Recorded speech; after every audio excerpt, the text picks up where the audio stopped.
시편 51편을 봉독해 드리겠습니다. 하나님이여, 주의 인자를 따라 내게 은혜를 베푸시며 주의 많은 긍휼을 따라 내 죄악을 지워주소서. 나의 죄악을 말 같게 씻으시며 나의 죄를 깨끗이 제하소서. 물은 나는 내 죄가를 아오니 내 죄가 항상 내 앞에 있나이다. 내가 주께만 범죄하여 주의 목전에 악을 행하여 싸우니 주께서 말씀하실 때 의로우시다 하고 주께서 심판하실 때 순전하시다 하리이다. 내가 죄악 중에서 출생하였으며 어머니가 죄 중에서 나를 잉태하였나이다. 보소서, 주께서는 중심이 진실함을 원하시오니 내게 지혜를 은밀히 가르치시리이다. 우슬초로 나를 정결하게 하소서. 내가 정하리이다. 나의 죄를 씻어주소서. 내가 눈보다 희리이다. 내게 즐겁고 기쁜 소리를 들려주시사 주께서 꺾으신 뼈들도 즐거워하게 하소서. 주의 얼굴을 내 죄에서 돌이키시고 내 모든 죄악을 지워주소서. 하나님이여, 내 속에 정한 마음을 창조하시고 내 안에 정직한 영을 새롭게 하소서. 나를 주 앞에서 쫓아내지 마시며 주의 성령을 내게서 거두지 마소서. 주의 구원의 즐거움을 내게 회복시켜 주시고 자원하는 심령을 주사 나를 붙드소서. 그리하면 내가 범죄자에게 주의 도를 가르치리니 죄인들이 주께 돌아오리이다. 하나님이여, 나의 구원의 하나님이여, 피 흘린 죄에서 나를 건지소서. 내 혀가 주의 의를 높이 노래하리이다. 주여, 내 입술을 열어주소서. 내 입이 주를 찬송하여 전파하리이다. 주께서는 제사를 기뻐하지 아니하시나니 그렇지 아니하면 내가 드렸을 것이라. 주는 번제를 기뻐하지 아니하시나이다. 하나님께서 구하시는 제사는 상한 심령이라. 하나님이여, 상하고 통회하는 마음을 주께서 멸시하지 아니하시리이다. 주의 은택으로 시온의 선을 행하시고 예루살렘 성을 쌓으소서. 그때 주께서 의로운 제사와 번제와 온전한 번제를 기뻐하시리니 그때 그들이 수소를 주의 제단에 드리리이다. 아멘. 기도하겠습니다. 고마우신 아버지 하나님, 저희를 향한 인자와 긍휼이 다함이 없으신 우리의 연약함을 무한히 자비하심으로 참으시며 사랑으로 말미암아 저희의 허물을 덮으시는 아버지 하나님의 그 신실하신 사랑을 의지하며 오늘도 이 하루를 시작합니다. 하나님의 불꽃 같으신 눈앞에서 아무 인생도 그 스스로의 공로와 행위로 설 수 없사오나 우리 주 예수 그리스도의 보혈의 공로를 힘입어 주의 의를 더딥혀 주심으로 하나님 앞에 의인이요 하나님의 자녀된 신분을 허락받게 하여 주신 것 감사합니다. 오늘도 저희가 그 놀라운 긍휼의 은혜를 입은 자답게 하나님의 긍휼을 우리의 삶을 통하여서도 행하는 저희들이 되게 하여 주시옵소서. 놀라운 사죄의 은총을 받은 자답게 우리에게 허물과 죄로 말미암아 사죄를 요청하는 또 다른 사람들을 1만 달란트 탕감받은 주님의 은혜에 힘을 입어 저희도 또한 100데나리온을 탕감하여 주는 저희들 될 수 있도록 주의 은혜가 오늘도 우리의 삶에서 흘러가게 하여 주시옵소서. 아버지 하나님, 오늘도 아무 죄악이 우리를 주장하지 못하도록 주의 성령과 말씀이 우리의 심령을 가득 채우며 인도하여 주시기를 구합니다. 우리의 의로운 판단이라 생각하며 우리의 가장 최선의 선택이라 생각하는 것들조차도 우리의 죄와 우리의 연약함이 자리 잡고 있는 것을 주님 저희가 깨닫습니다. 하나님께서 오늘도 우리의 심령 속에 정한 마음을 창조하여 주시고 우리의 심령을 새롭게 하여 주지 아니하시면 허탄한 죄악들이 우리의 삶 속에 스며들고 자리 잡고 주장할 수밖에 없는 것을 고백하오니 주님 저희를 긍휼히 여겨 주시옵소서. 오늘도 우리의 마음속에 하나님의 은혜가 역사함으로 말미암아 하나님의 은혜에 응답하고자 하는 선한 열심이 충만하게 도와주시고 그것이 우리의 죄악을 이기고 하나님이 기뻐하시는 삶을 선택하는 원동력이 되게 하여 주시옵소서. 하나님의 말씀을 펼치고 앉습니다. 주의 성령께서 우리의 심령을 조명해 주시기를 원하오며 감사를 드리고 우리 주 예수 그리스도 이름으로 기도합니다. 아멘. 함께 묵상하실 말씀은 사도행전 13장 44절에서 52절까지 말씀입니다. 사도행전 13장 44절에서 52절까지를 봉독하겠습니다.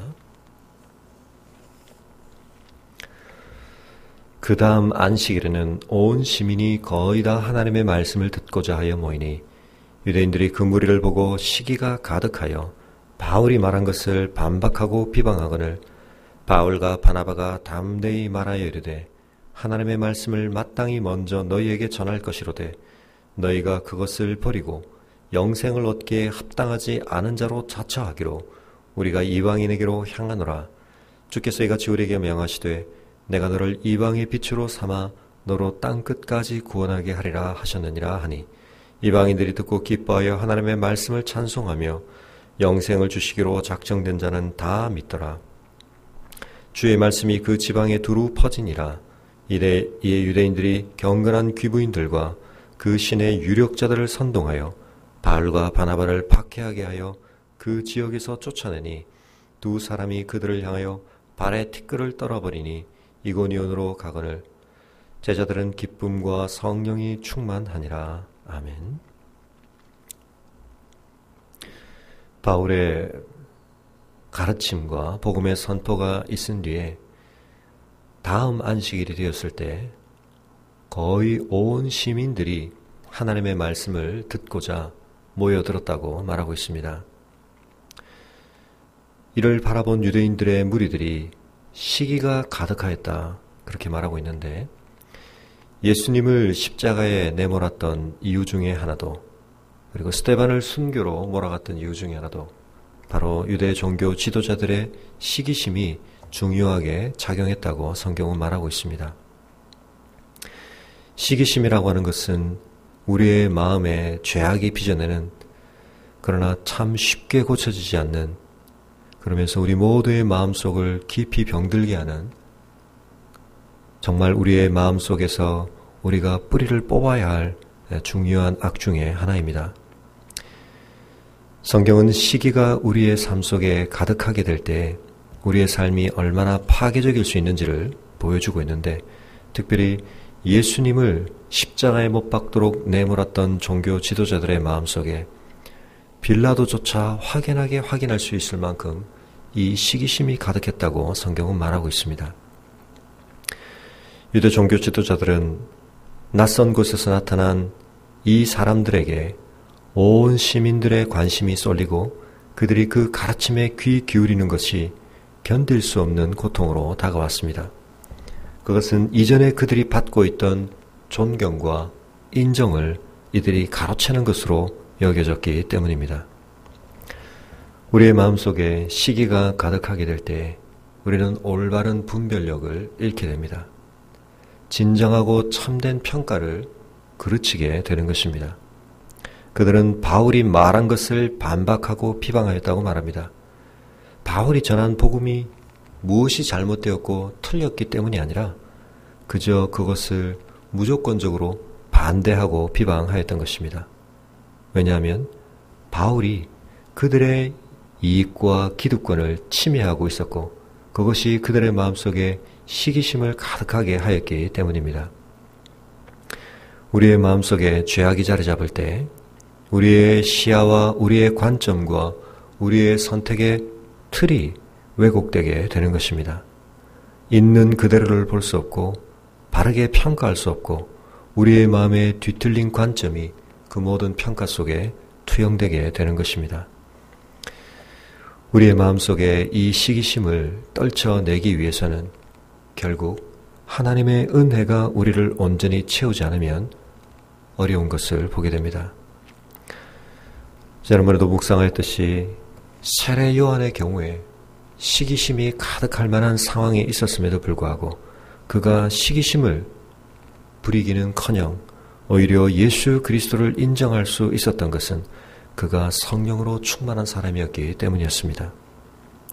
자신으로부터 세례를 받고 그러나 이제는 더욱 수많은 사람들이 자신을 따르는 것보다 예수 그리스도를 따르게 되었을 때 그의 제자들조차 그것을 시기하며 그에게 다가와 뭔가 조치가 필요하다고 말했을 때 세례 요한이 했던 말은 그는 흥하여야 하겠고 나는 쇠하여야 한다라고 하는 고백이었습니다. 시기심의 중심에는 우리의 죄가 도사리고 있습니다. 자기 중심성이 도사리고 있습니다. 모든 사람의 인정과 평가를 독차지하고자 하는 블랙홀과 같은 자기 중심성의 죄악이 자리 잡고 있는 것입니다. 이 시기심은 교회 안에서의 관계 속에서도 작용할 수 있고 육신의 가족들의 관계 속에서도 작용할 수 있고 우리의 모든 삶의 현장 속에 보이지 않게 스며들고 작용할 수가 있습니다. 이 시기심을 뿌리 뽑을 수 있는 유일한 길은 우리 자신의 존재감과 우리 자신의 평가에 대하여 우리가 그 다른 누군가의 시선과 인정을 구하기 전에 하나님의 인정과 하나님의 평가에 온전히 의지하고 그것에 사로잡히는 것입니다. 진리가 그들 속에 있는 것이 아니라 그들의 죄악이 그들을 주장하고 있을 때 그들은 진리를 선포하는 바울조차 보아 넘길 수가 없었던 것입니다. 그러나 바울과 바나바는 이에 굴하지 아니하고 담대하게 하나님의 말씀을 선포하였습니다. 그리고 그와 같은 그들의 반응들이 바로 영생을 얻기에 합당하지 않은 자로 스스로 자처하는 것이라고 말하고 있습니다. 자신들은 오직 하나님이 부르신 명대로 맡겨주신 사명대로 충실하게 자신의 사명의 길을 간다고 말하고 있습니다. 사랑하는 성도 여러분, 박해를 받음에도 불구하고 말도 되지 않는 비방을 받고 있음에도 불구하고 의를 행하다가 낙심할 상황임에도 불구하고 바울과 바나바가 담대할 수 있었고 그들의 소명과 그들에게 맡겨진 사명에서 물러서지 않을 수 있었던 그 일은 그들이 환경을 바라보고 그 환경에 기대어서 일하는 자들이 아니라 그들을 부르시고 그들에게 소명을 주신 하나님 앞에서 행하는 자들이었기 때문에 가능한 것이었습니다. 그들은 사람들의 평가에 우선적인 관심을 기울이지 않았습니다. 만일 그랬다면 그들은 낙심하거나 분노할 수 있는 상황이었습니다. 우리가 어떤 잘못을 전하였느냐? 우리는 올바른 진리를 전하고 있다. 왜 우리를 비방하느냐? 그러나 바울과 바나바는 담대하게 하나님의 말씀을 전하고 있고 그 반대에도 굴하지 않고 하나님의 말씀을 선포함으로 주의 말씀이 그 지방에 두루 퍼졌다고 말하고 있습니다. 그리고 영생을 주시기로 하나님이 작정한 자들은 이와 같은 반대와 핍박에도 불구하고 하나님을 믿는 자리로 나아왔다고 말하고 있습니다. 하나님의 역사는 인생들의 반대와 인생들의 방해에도 불구하고 열매 맺고 성취되는 것임을 우리는 보게 됩니다.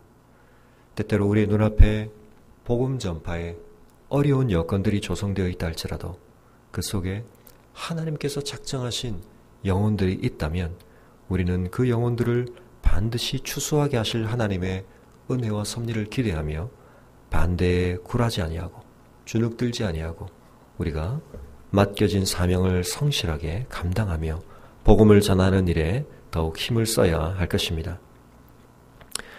그럼에도 불구하고 반대는 더욱 조직적이고 또 강력한 방식으로 이루어졌습니다. 유대인들은 물러서지 아니하고 경건한 귀부인들과 신의 유력자들을 선동했다고 말하고 있습니다. 사람들에게 이 사람들의 견해가 덧붙여졌을 때, 이 사람들의 의견이 보태어졌을 때 스스로의 입장을 더 강화할 수 있을 만한 그러한 무리와 세력들을 더하여서 바울과 바나바를 박해했다는 것입니다. 담대하게 하나님의 말씀을 선포하는 가운데서도 이와 같은 거센 반대에 직면하게 될 때 거듭거듭 몰려오는 핍박의 파도에 직면하게 될 때 우리는 낙심하기 쉬운 것입니다. 그들은 바울과 바나바를 더 이상 그 지역에서 사역할 수 없도록 물리적으로 쫓아내었다고 말하고 있습니다. 하나님의 선한 일을 함에도 불구하고 박해를 받을 수 있고 그들의 사역의 현장에서 쫓겨날 수 있다는 사실을 우리는 기억해야겠습니다. 우리가 산상수훈 팔복에서 거듭거듭 확인하고 있는 바와 같이 오히려 주님께서는 이것이 우리가 경험하게 될 당연한 현실이 될 것이라고 미리 말씀해 주셨습니다. 예수 그리스도께서 하늘의 보좌 위에 앉으셔서 온 역사와 만물을 분명히 통치하고 계심에도 불구하고 그 주권을 거스리는 악의 세력들이 아직 역사하고 있는 이 땅 위에서는, 하늘의 통치가 온전히 다 실현되고 있지 못한 이 땅 위에서는 우리가 복음을 올바로 증거하고 있다는 그 이유 때문에, 복음에 헌신된 삶을 살고 있다는 그 이유 때문에 때로 우리의 주변으로부터 박해를 받을 수 있고 오히려 쫓겨냄을 당할 수 있다는 사실을 기억할 필요가 있겠습니다. 그럼에도 불구하고 우리는 굴하지 않는 담대함을 가져야 할 터인데, 바울과 바나바는 바로 그러한 모습으로 서 있었습니다. 그들을 향하여 발에 티끌을 털어버리며 그들은 이 모든 일에 대한 책임이 그들에게 있다는 것을 표시한 뒤에 또 다른 곳으로 복음을 전하기 위해 갔다고 말하고 있습니다. 이곳에서 경험한 일에 그들은 좌지우지되지 않았습니다. 또 다른 곳으로, 하나님께서 예비하신 영혼들이 있는 곳으로 그들은 또다시 걸음을 옮겨갔다는 것입니다. 그와 더불어서 온 제자들은 기쁨과 성령이 충만했다고 말하고 있습니다. 박해와 핍박 속에서도 끌 수 없는 성령의 충만함과 기쁨이 그들에게 있었다는 것입니다. 오늘도 우리의 삶 속에 이러한 충만함이 있기를 바랍니다. 환경에 의해 좌지우지되고 쉽게 영향받고 꺼져버리는 사그러드는 기쁨, 그런 것이 아니라 성령 안에서 누리는 희락이 오늘도 우리의 것이 될 수 있기를 바랍니다. 오히려 환경을 초월하여서, 환경에도 불구하고 우리의 심령 속에서 더욱 그 어려운 환경이기 때문에 밝게 확인되어지고 드러나는 성령께서 허락하시는 진정한 기쁨의 희락이 오늘도 우리 안에 있을 수 있기를 바랍니다. 하나님께서는 할 수만 있다면 우리의 환경들도 좋은 여건으로 변화시키기를 원하십니다. 그러나 우리가 이 땅에서 하나님의 나라의 증인된 삶을 살고자 할 때, 하나님 나라의 백성으로 살고자 할 때, 하나님의 통치를 온전히 인정하는 자로 살고자 할 때 우리가 반드시 우리의 밖으로부터의 압력을 경험할 수밖에 없을 것인데, 우리 안에 성령의 충만함이 있음으로 말미암아 우리가 그 외압에 짓눌리지 아니하고, 우리가 사방으로 우겨쌈을 당하고 우리가 거꾸로뜨림을 당한다 할지라도 우리 속에서 진정한 기쁨을 잃지 아니하고, 그로 말미암아 우리의 삶 속에 임하신 하나님의 놀라운 은혜와 통치를 드러내고 증거할 수 있는 우리가 될 수 있기를 바랍니다. 오늘도 우리의 삶에 많은 숙제가 있고 많은 어려움이 있지만 주님이 말씀하신 것처럼 우리가 그의 나라와 그의 의를 먼저 구하는 자들이 될 때에 우리의 삶 속에 하나님께서 허락하시는 놀라운 충만함과 기쁨이 우리의 것이 될 것입니다.